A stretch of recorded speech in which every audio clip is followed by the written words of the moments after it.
English for gentle minds. A space for calm clarity and meaningful conversations. Hey everyone, welcome back to Gentle Minds, the podcast where we slow down, talk it out, and learn how to grow in English and in life. I'm John. And I'm Brittany. So, John, can I ask you something before we even start? Of course. Have you ever been in a room full of people, maybe in a meeting or even just with family, and no one seems to hear you? Like you're talking, but it's like you're invisible. Yes, many times. And I've also felt the opposite. Sometimes I say one sentence, and people stop and actually listen. In that shift, it's not about volume, it's about presence. Exactly. Today we're talking about how to gain respect instantly, just by understanding how people think.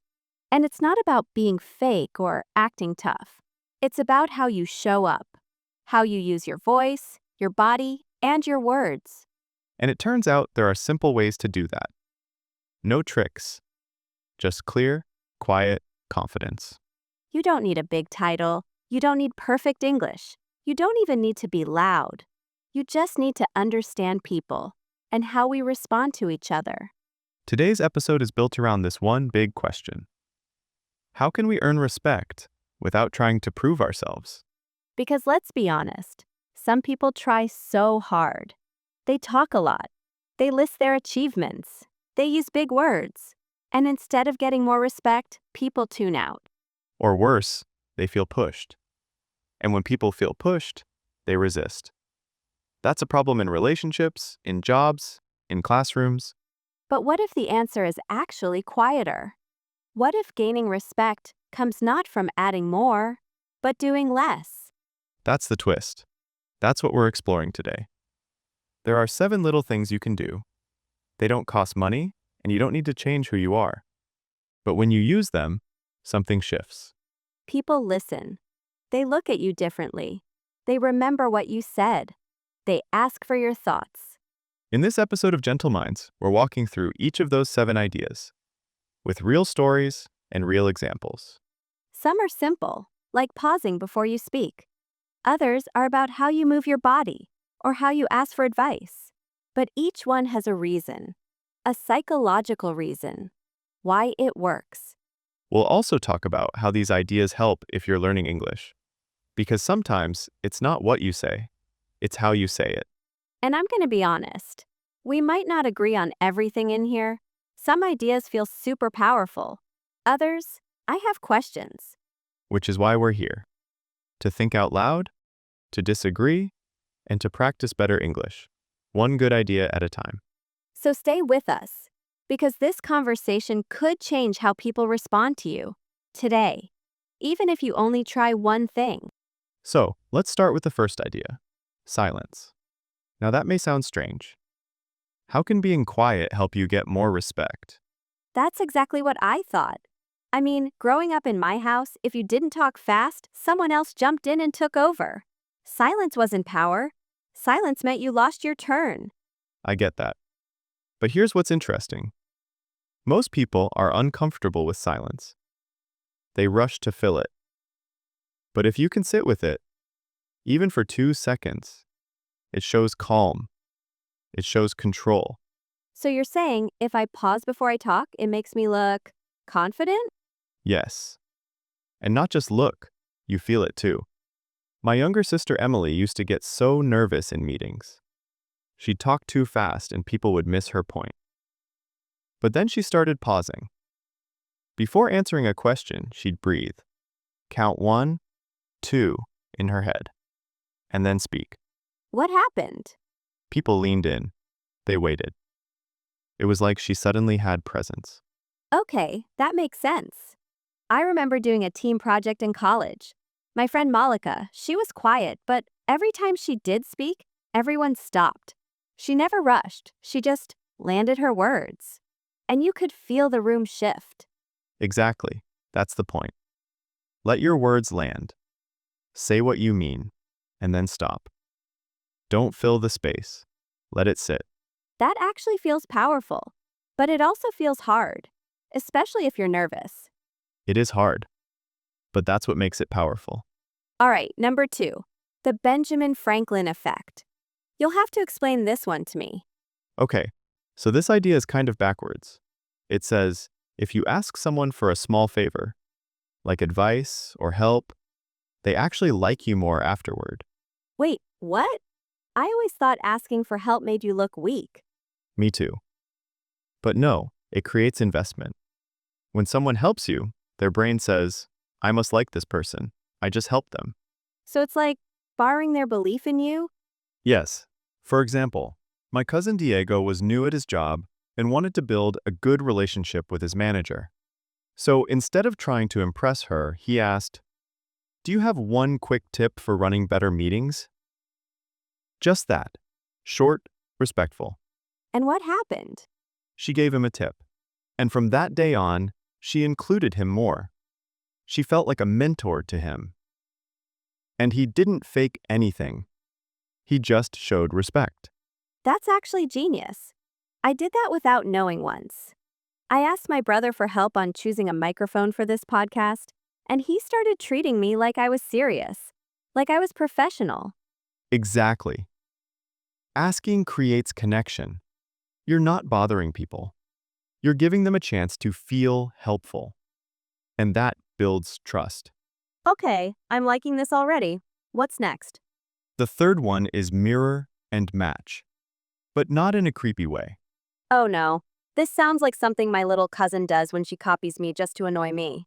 Not that kind of copying. This is subtle. When people speak, they have a rhythm, a pace, a tone. And when you match that, you build comfort. So if someone talks slowly, I talk slowly? Yes. If they lean forward, you do the same. A few seconds later. It's about matching their energy, not copying exactly, but gently syncing up. Oh, like when I talk to my grandma. She always talks soft and slow and I naturally match her. I never thought about it, but it does make the conversation feel warmer. That's it. We like people who feel familiar. And this is one way to do that. Without words. I like that. It's respectful, it's quiet, and it works. Let's do one more for now. The contrast principle. This one sounds dramatic? It's actually very practical. People understand things by comparing. If you want your idea to seem strong, first show a weaker one. So like, here's the problem and here's my solution? Exactly. For example, my aunt works in sales. She never just says, here's the product. First, she explains the common issue people face. Then she shares how her product solves it.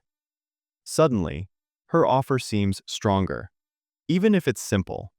That makes so much sense. I've done this with friends when helping plan trips. I say, we could all stay in one small room. Or, for a little more, we get 2 rooms and no fighting. Guess which one they choose? The better one, because you made it look better in comparison. I'm starting to see a pattern here. These aren't tricks, they're just little choices that change how people feel around you. Exactly. And anyone can use them, Even if you're not confident yet. especially then. Right, we've talked about silence, asking for help, mirroring energy, and using contrast. And I love all of that.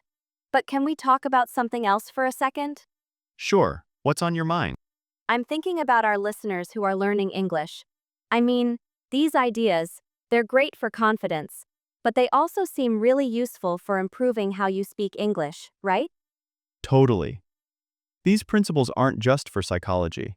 They actually help you become a better communicator, even in a second language. Let's go through it. Like silence. That's helpful if you need an extra second to think in English, right? Yes.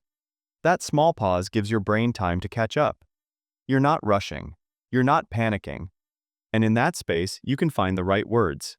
And it doesn't look like you're struggling. It looks like you're thoughtful. Exactly. It turns hesitation into strength. Okay, what about the Benjamin Franklin effect? How does asking for help your English? Well, if you ask someone for a tip or advice in English, you're practicing conversation.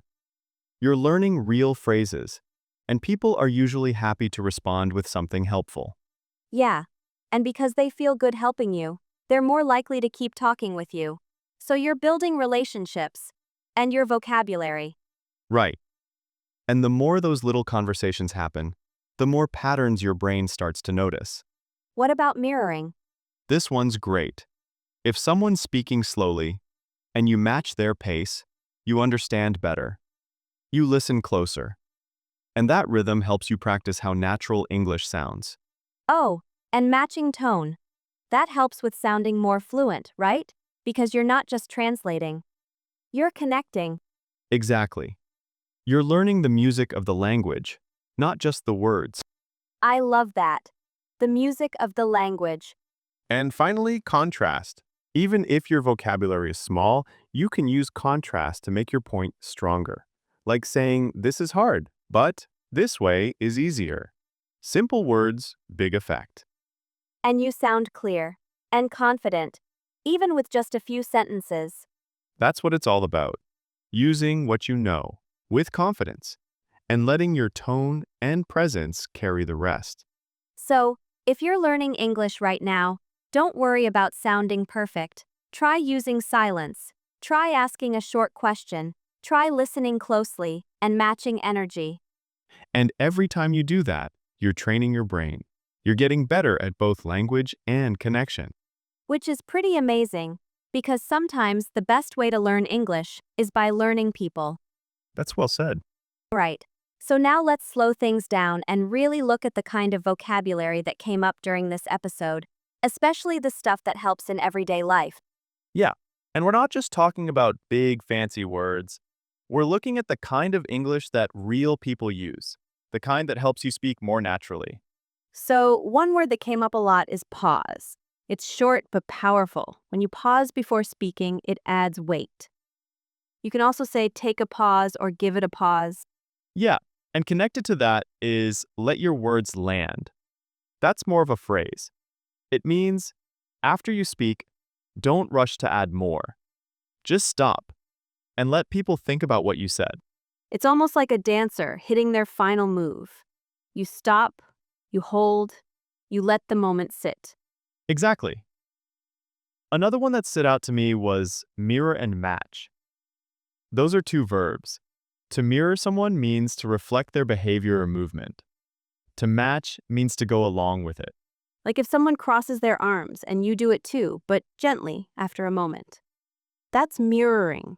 Right. And tone came up in that too. The way someone says something, not just the words. That's so key in English. People focus a lot on vocabulary, but tone tells you if someone's joking, serious, upset, or excited. You can say the same sentence in two different tones, and it means something totally different. We also use the phrase build comfort. That's a useful one. You can build trust, build connection, build comfort. Build means you're creating something over time. And then there's presence. Not the gift kind, but when you walk into a room and people feel your energy. We said things like she had presence or he showed up with presence. Presence means you're calm, steady, and people notice you, even if you're not talking a lot. Another good one was land your point. It's like saying, make sure your message hits clearly. You're not just talking, you're landing your message. We also talked about asking for a tip. That's a great everyday phrase, like, do you have one quick tip for this? It's short, friendly, and people respond well to it. And then there's lean in. We said it when someone listens closely. They leaned in. It means they're paying attention. And that's a great phrase to know. You can use it in different ways too.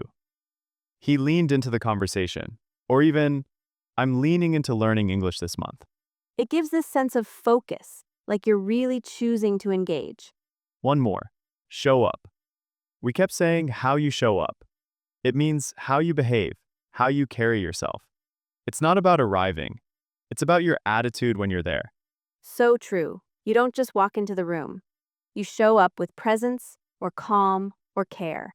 And that's where language becomes real. You're not just learning definitions. You're learning how to express a vibe. And if any of these phrases felt new or unclear, don't stress. Just go back, listen again, and notice where they fit. Repetition is your best friend. The more you hear a word used naturally, the more your brain understands how to use it. So keep practicing. Say these words out loud. Try them in your next conversation. They're simple, strong, and they work. All right, we've got a lot more ahead. Let's move into something deeper, how the grammar behind these ideas actually supports the meaning. Now, let's look at what's going on behind the words, the grammar. Because even though we're speaking naturally, there are patterns in the way we say things that help you sound clear and confident. And when you start to notice those patterns, it's easier to use them yourself. So let's start with silence again. Remember how we said, let your words land? That's a command. You're not saying, you should let, or I think you should. You just go straight to the verb. That's called using the base form, and it makes your English sound direct, confident. It's useful when giving tips or advice, especially in a conversation. Take your time. Speak clearly. Don't rush. Another thing we said a lot was, if you, like if you pause, people listen. That's the first conditional. It shows cause and effect. If this happens, that will follow. It's simple, but it makes your point stronger.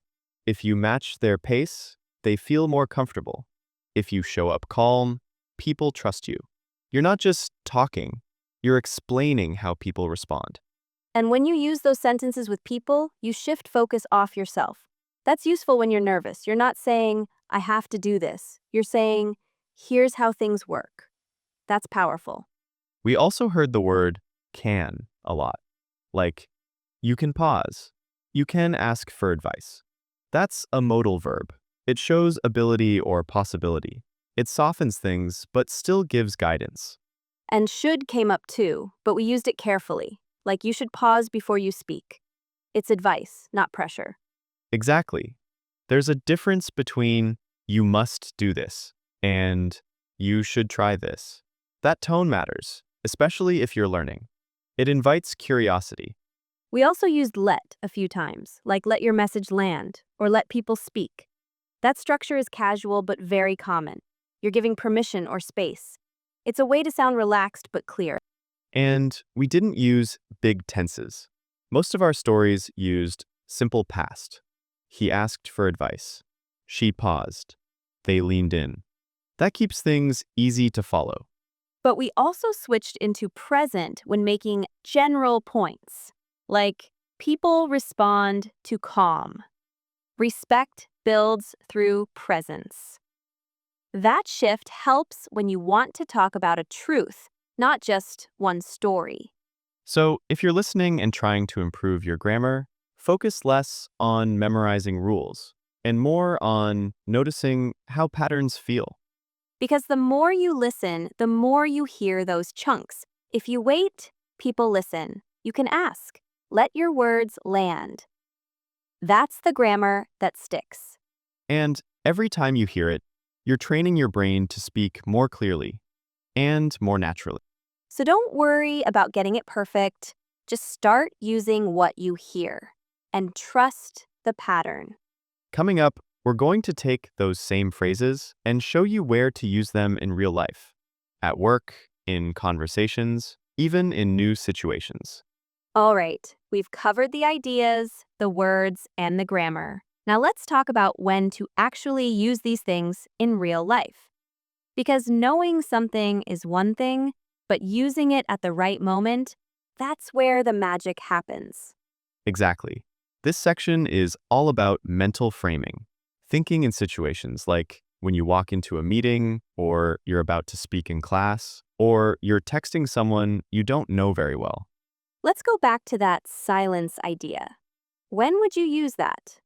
That's great during interviews or serious conversations. Right before you answer a question, take 2 seconds. You breathe. You think. That silence tells the other person, this answer matters, and it gives you space to sound thoughtful. It also works when someone says something difficult, like in a disagreement. If you pause before you react, you stay in control. You don't blurt things out. You're grounded. And people notice that. They respect it. You're not reactive. You're centered. What about that phrase, Do you have one quick tip? That's perfect for asking questions at work or school. It's short, it's polite, and it works even if your English isn't perfect. Yes, and it makes people feel helpful. Use that when talking to a teacher, a coach, a manager, anyone with experience. It's a gentle way to open a learning moment. And the name thing. Just saying someone's name once in a conversation can shift the energy. Thanks, Marco. That's a good idea, Jen. It makes the moment feel more personal. That's great in group settings. When you want to connect with someone quickly, drop their name once. You don't need to overdo it. One time is enough to build warmth. And that idea of showing up, that's about your body, your tone, your energy. You can use that any time. Before you walk into a room, ask yourself, how am I showing up? Are you rushing in with stress? Or are you calm, alert, present? That small shift changes how people experience you, even if you say the same words. We talked about let your message land. That's super useful in presentations or anytime you're explaining something. You don't need to fill every second. Say your point and stop. Let people think. Same goes for storytelling.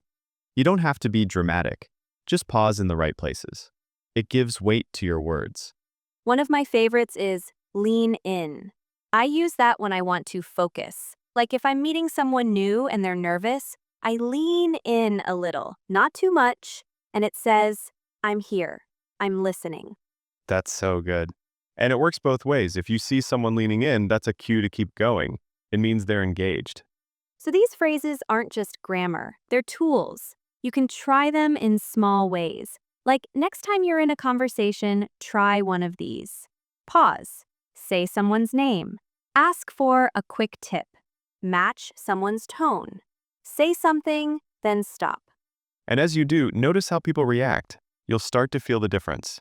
Not because you're louder, but because you're more grounded, more real. That's what this whole episode's about. Respect isn't something you demand, it's something you create with presence, with small moments, and with the way you speak. And if you're learning English, don't wait to be perfect. Use these patterns. Try them in your own voice. It's not about changing who you are. It's about showing up more fully as yourself. Exactly. And if even one part of this episode helps you feel a little more heard, a little more seen, then we've done our job. Thanks for listening to Gentle Minds. And remember, you don't have to speak louder to be respected. You just have to speak with care. And maybe pause every now and then. We'll see you next time.